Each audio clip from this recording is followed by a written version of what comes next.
This episode is sponsored by Incogni. Countless companies are trading your personal data without your consent, and Incogni steps in to empower you. They can help get your data removed from so many lists and databases so that your information isn't available to everyone. And yes, that means less spam phone calls. If you're ready to take charge of your online presence, be sure to go to incogni.com/Babish and use code Babish to get an exclusive 60% off an annual plan. Hey there folks, welcome back to What the Fridge, the show where I look in the fridge and then make things out of it. Let's go look in the fridge, see what's inside there, and see if we can make anything worth eating. Shall we? Join me, won't you? Let's go. Okay. So, what do we have to play with here? My very least favorite form factor of cheese, that being cottage cheese. So, not that. We have some kimchi. This is all leftovers from a recent episode of Kendall Combines. We have a half sandwich from last week, I'm pretty sure, so let's go ahead and get rid of that. We have, fresh ricotta. Is this still good? We have some ricotta that goes bad today. That's the essence of What the Fridge is, things that either go bad today or are about to go bad. We have this gourmet American cheese from a friend of mine, Eric Greenspan, New School Quality American. It's just American cheese that's made from like real, actual cheese. And I ripped off a hunk and ate it, and that's the extent to which I've used it thus far. So if we want to make something with American cheese, we're relatively well stocked.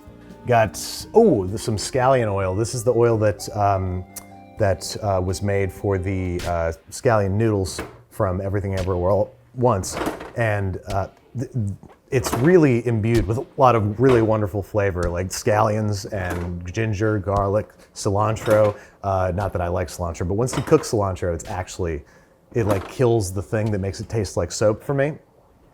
Some parsley, and they say there's never enough time. I beg to differ.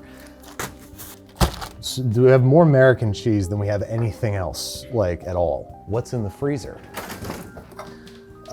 We have some octopus. I'm definitely not doing that.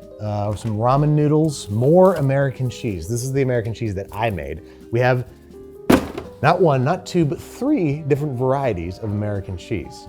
I think I have to do something with American cheese. And some crinkle cut fries. Could do some like really loaded like disco fries with the American cheese. What could go on some disco fries? Gochujang, that could be cool. I could make like a gochujang sauce. Not as exciting as I thought. Kimchi would be cool on disco fries, actually. Should I make like crazy loaded disco fries? That kind of sounds fun. Brad wants them, so I do as Brad says. If the camera nods, I do it. That's my job. That's what's in the fridge. This is what's in the fridge. Here's what's in the fridge, disco fries. Let's make them.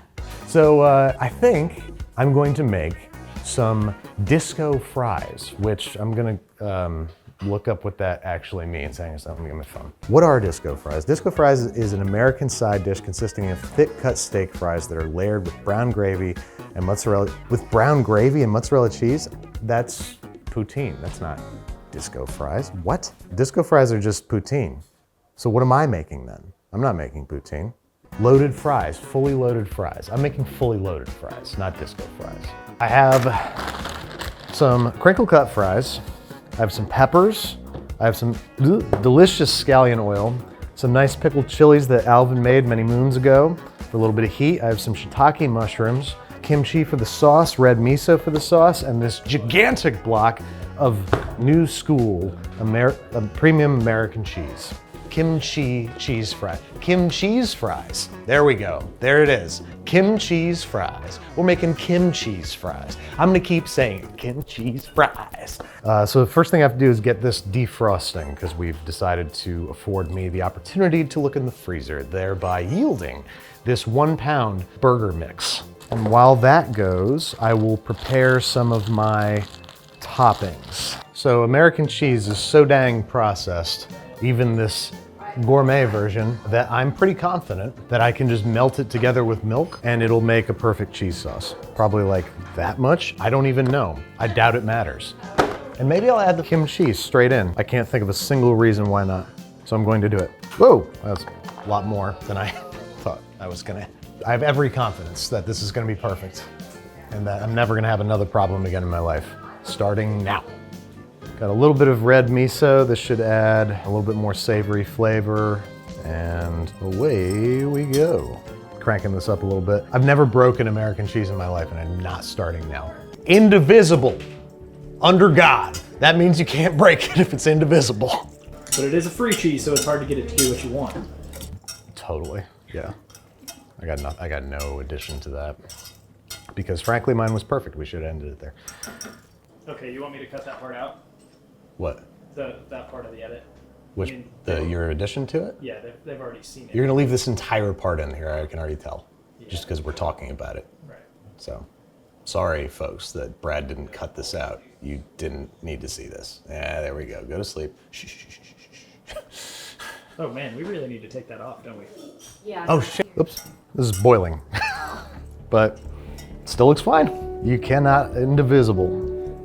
By God, you cannot break American cheese. You may not divide it. You guys want some really good ramen? Oh, give me a yeah, I mean, we can stop. Wow. I have my tiny, tiny little bowl of ramen.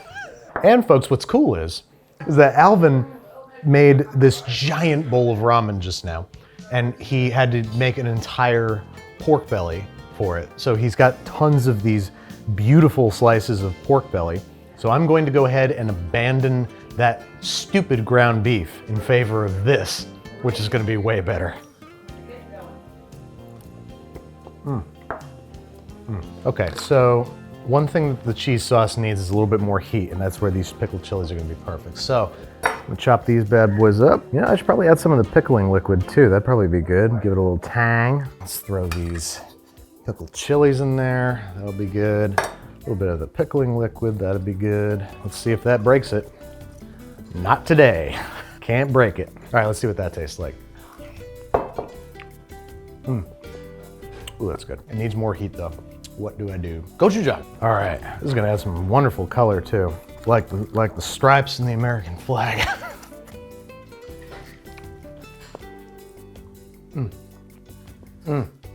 Oh, that's good. This is innovation right here. It's the perfect kimchi sauce. Now, I'm gonna fry some mushrooms. So I'm gonna saute these shiitakes, thinly slice and saute until crisp. And they should make a nice savory addition to our kimchi fries. I'm gonna fry these up in the scallion oil. That's going to both imbue them with the delicious scallion oil flavor and hopefully make them nice and crisp. Raw red onion on there, that'll be nice. It's French fry time. I'm gonna fry these up in vegetable oil, and because I don't have enough, this scallion oil, and it would imbue the fries, hopefully, with some of its magic. And just to make up the difference, some corn oil. Okay, we gotta bring this up to a roaring 375 degrees Fahrenheit, and it's time to fry some fries. The best way to cook frozen French fries is to deep fry them. However, this can be hazardous, given that your fries can end up covered in freezer burn. So freezer burn is just ice crystals, it's just water. So it will explode if you put it in ripping hot oil. So to sort of mitigate that, I like to give them a shake in a colander, which should hopefully shake off some of the excess freezer burn. Don't look at me! Don't look at me! Just as a safety precaution, I'll start with not many, and that should keep us alive. Kendall, keep your distance, please. What about me? What about you, Brad? Ooh, look at that long boy. Long as the day is wide. With American cheese thrown into your face at high velocity. With reckless abandon and utter freedom. A little bit of salt while the fries are still hot. That way it sticks to their exteriors. Like a day at the ballpark. Oh, wow. I massively overheated this, and it's still fine. That's the American way. And Alvin was kind enough to give me some of this here pork belly, which I'm going to chop up and probably just heat up in a pan. Okay, we got some nice hot fries, and then we're done. That's it. Scallions, that'll be nice. Cheese sauce, nice and hot. All right, let's do this. Yeah, dude. Yeah, dude. Yeah, dude. I know what cheese fries look like, and those are cheese fries. So now let's get our crispy mushrooms on there and our lightly crisped up pork belly. I know that the pork belly wasn't technically in the fridge. I know this, but it would have been in the fridge if it were tomorrow. So I just time traveled, that's all. And of course, a heaping helping of scallions. The red onion, just for a little pop of color and further onion acumen. There you have it, folks. Kimchi fries. I haven't even tasted it, and I can already tell you objectively that it's fantastic, just looking at it. Yep, surprise, it's good. Big surprise. Oh, the pork belly and everything? Yeah, dude, that's killer. Well, what the fridge? Kimchi fries. Easy as that. All you need is to have, French fries and pork belly and shiitake mushrooms and scallion oil, American cheese and milk. And you can make these. And you too can feel Christ-like. What the fridge? Thanks again to Incogni for sponsoring this episode. In a world where countless companies are collecting, aggregating, and trading your personal data without your knowledge, Incogni steps in to help you reclaim control over your privacy. Thousands of data brokers may have your information and may be selling it to other companies. The thought of manually removing my data from each one is overwhelming, but Incogni automated the messy work for me. After logging in, I was clicks away from having 129 requests sent out on my behalf. This is a game changer for anyone concerned about their privacy and digital footprint. Check out Incogni by going to incogni.com/Babish and use code Babish to get an exclusive 60% off an annual plan.